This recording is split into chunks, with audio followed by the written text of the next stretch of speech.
Kini di ang unang simana nga ang yuta sa kaniadto hawa ng puno pa sa mga sagbot. Ug kini ang unang adlaw sa mga panday na nagsugod sa pag-uka sa mga pundasyon. Bisan tuod o kapait sa kainit sa adlaw, wala sila'y hunong sa pagtrabaho kay nahibaw sila nga dinhi magsugod ang kalig-on sa tanan. Milabay ang mga simana ug mga bulan. Ang mga pahaligi kaniadto nga kabilya lang giputos sa semento ni barog ug tarong. Nagsunod dayon ang pagpahiluna sa mga hollow blocks para sa bumbong. Ang saba sa mga martilyo, ang aga sa semento naghimo musika sa paglibot.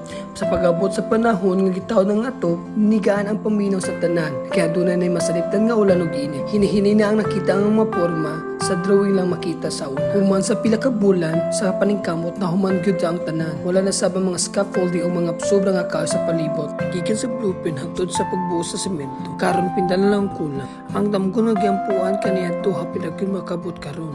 Busa po sa among pag-abli, uban ni kami sa pag-abli ning among gamay nga negosyo. Excited na kami nga maserbisyuhan ug ma-welcome kamo dinhi. See you very soon.